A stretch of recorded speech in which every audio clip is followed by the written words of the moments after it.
Ang kwentong ito ay nangyari noong 1980 sa probinsya namin na matatagpuan sa Visayas. Itago nyo na lang ako sa pangalang Rafi. At ito ang aking kwento. Noong panahong ito ay fiesta sa lugar namin. At bilang binatilyo pa lamang ako nito, ay ito ang pinakahihintay kong pagkakataon. Noong mga panahon kasi na yon ay walang-wala pa kami.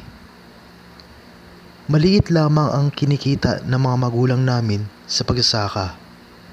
Kaya syempre, kapag kakain na, yung mga hinahapag lamang sa kusina ay ordinaryo lamang. Samantalang tuwing fiesta, iba't ibang putahe ang matitikman. Kaya nga ng araw na yon, nakipista kami ni Rina na aking kapatid na noon ay 7 taong gulang pa lamang. Pagkatapos magsimba at makiprosesyon, marami kaming bahay na pinagkainan. At pagsapit ng hapon, papauwi na sana kami nito nang biglang mapansin ko na nawala sa tabi ko si Rina. Kaya naman talagang nag-aalala ako, hinanap ang kapatid ko. Nagtatanong pa ako sa mga nakakasalubong ko, ngunit wala raw nakakita sa kanya. Dahil dito ay halos maiyak na ako sa kakahanap sa kanya hanggang sa kabutihang palad, meron namang nakapagturo sa akin kung saan ito nagpunta. Nagtaka nga ako dahil nagtungo raw ito sa may kakahuyan. Talagang nahiwagaan ako kung bakit siya nagpunta ron.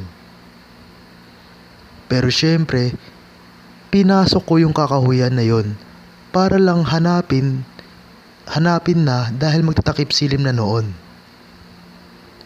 Mahirap na dahil baka kung saan-saan pa ito nagpunta. Nakakatakot pa naman ang lugar na yon. Sobrang daming puno at madamo pa. Humuhuni na ang mga kuliglig sa oras na yon, pati na rin ang mga palaka sa paligid. May mga sapa rin kasi roon. Sinisigaw ko ang pangalan ng kapatid ko at nagbabaka sakaling marinig niya ako. Kahit ilang minuto na akong naroroon ay hindi pa rin ako nawawalan ng pag-asa. Baka kasi kapag hindi ko nahanap si Rina ay sumpain ako nila nanay at tatay. Sa kabutihang palad naman ay narinig ko na ang boses niya. Ang sabi nito ay papalapit na raw siya sa akin. Kaya naman ang sabi ko ay dalian niya na. Baka hinahanap na kami. Nakita ko naman na may dalang supot si Rina. Ulam yun at dinuguan ito. Sino nagbigay niyan? Teka, bakit ka nagpunta rito? Ano bang meron dito at mabuti ay nahanap kita? Diyos ko naman, sobra mo akong pinakaba. Nag-aalala kong wika sa kanya. Paano ba naman kasi kuya? Habang papauwi na tayo kanina, meron akong nakitang pagong kaya sinundan ko. Gusto ko kasing kunin para alagaan kuya. Hanggang sa makarating ako dito sa gubat at nalaman ko na pagmamayari pala ito ng isang matandang babae na si Aling Otet. Binigyan niya ako ng pagkain kuya at ito yun. Nagtaka ako sa inihayag ni Rina. Hindi ko sukat akalain na meron palang tahanan roon. Hay nako Rina, huwag ka nang mag-ambisyon na mag-alaga ng pagong. Ang gawin natin ngayon ay umuwi na tayo at baka hanapin na tayo ni nanay at tatay. Siguradong ako ang sasabunin nila dahil ako ang panganay. Pagyayaya ko sa kanya. Dahil dito ay sumunod naman sa akin ang kapatid ko. Pagka-uwi namin sa bahay, sinabi ni tatay na dapat raw ay nagdala kami ng kalamansi. Tinanong ko siya kung para saan yun. Ang sagot niya ay uso ang aswang sa aming lugar. Dapat raw napatakan muna ng kalamansi ang pagkain upang makatiyak na kung pagkain talaga yun ng tao. Ako naman ay hindi naniniwala dahil matagal ko nang naririnig iyon. Wala pa namang napapatunayan. Pero hindi ko pinakita kay tatay yung dinuguan. May gagawin kasi ako roon upang mapatunayan. Kapag nangyari yun, ay talagang maniniwala na ako. Mabuti na lamang ay hindi na sa akin hinanap ni Rina ang dinuguan dahil sa ito ay busog na. Kahit ako ay wala akong balak na kainin iyon. Hanggang sa pumatak na ang gabi, kinuha ko yung tinabi kong dinuguan. Tulog na sila ng sandaling yon kaya naman nagtungo ako sa kusina. Naghiwa ako ng kalamansi. Inilagay ko muna yung ulam sa mangkok hanggang sa pinatakan ko na ito. Bumilang lang siguro ang 20 segundo. Nakita ko kung paanong unti-unting gumagalaw ang karne sa dinuguan. Napaatras ako nang makita na nag-iiba ang kulay at tekstura nito. Hanggang sa mabuo sa paningin ko ang putol-putol na daliri ng tao na may tattoo pa na pakorting puso.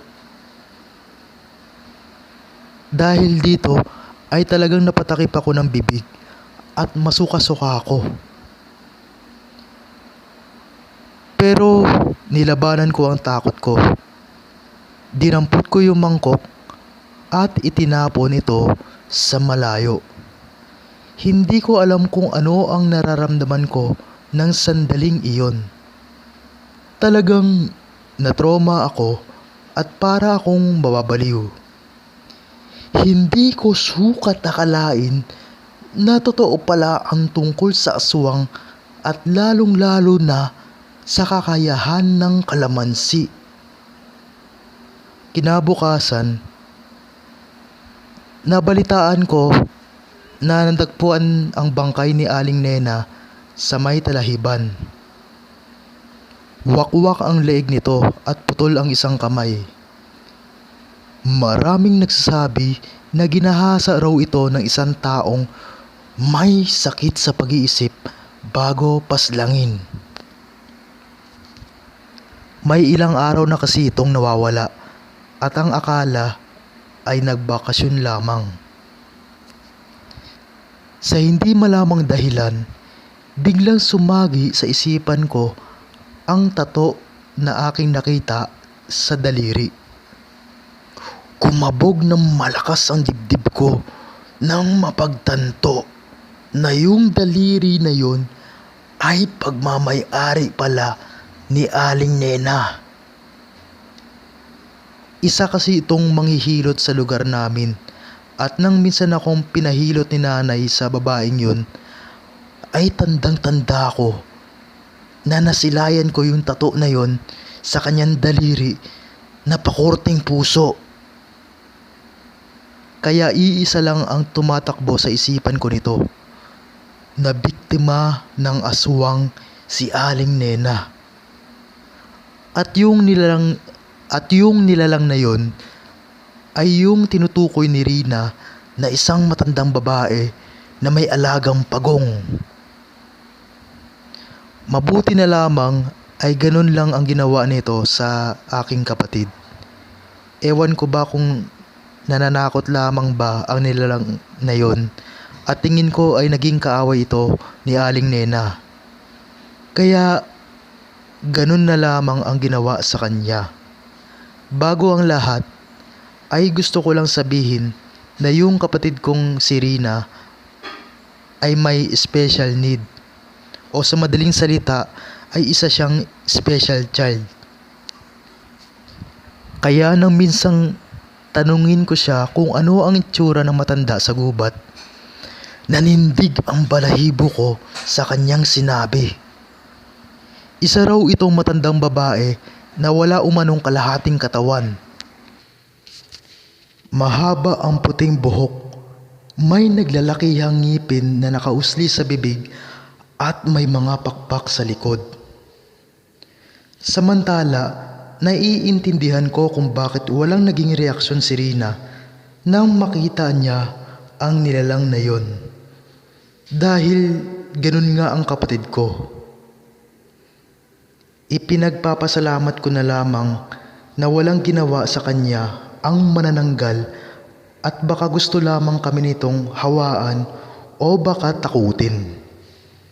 Dahil yung punteriya talaga nito ay si Aling Nena.